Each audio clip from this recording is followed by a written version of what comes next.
Good morning mga idol. Welcome back ulit sa ating Mountain Channel. So panibagong bus, panibagong vlog ulit tayo.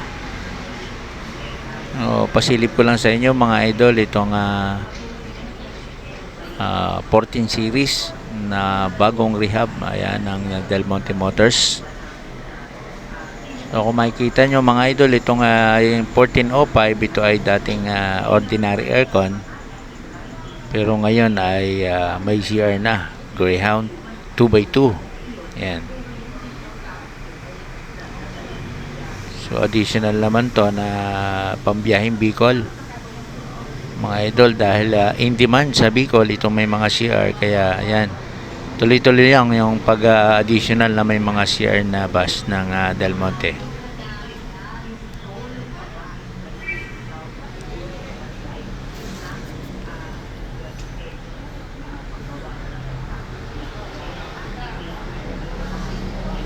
O yan, maporma na naman tong 1405 na to.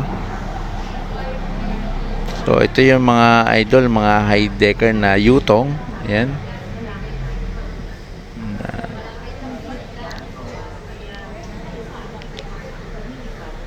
So makintab na naman ito kanyang mga body.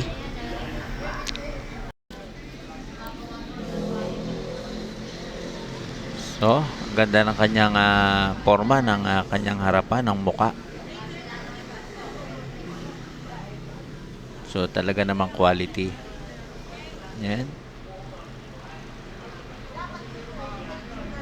Tingnan natin yung loob.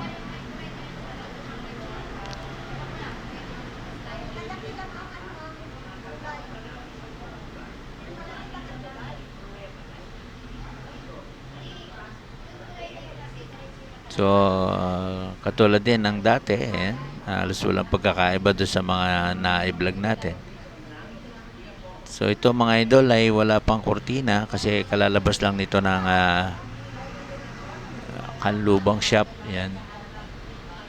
So hindi pa nalalagyan ng kurtina ng butihin nating mga empleyado. So masarap na naman itong sakyan. Malinis. Yan. Kasi walang pinagkaiba ito sa brand new mga idol. Ayan.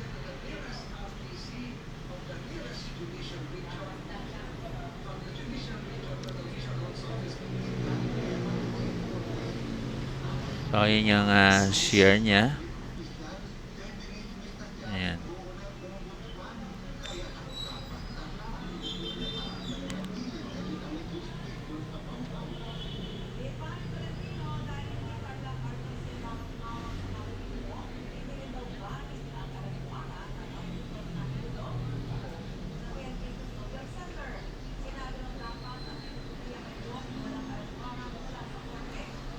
So, ito naman idol yung charging port ng 1405. Yan.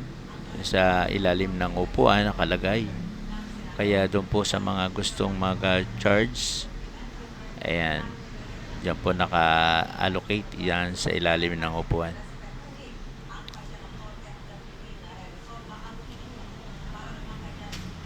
So, kompleto na mga idol. Kompleto accessories, TV, stereo, may charging port. Talaga namang kompleto sa Ricardo's na itong ginawa ng Del Monte Motors para sa butihing mga pasahero. So mga idol, atin ang abangan ulit yung mga bagong rehab at lalabas pang bago ng DLTV sa sunod pa natin mga vlog. Maraming pong salamat.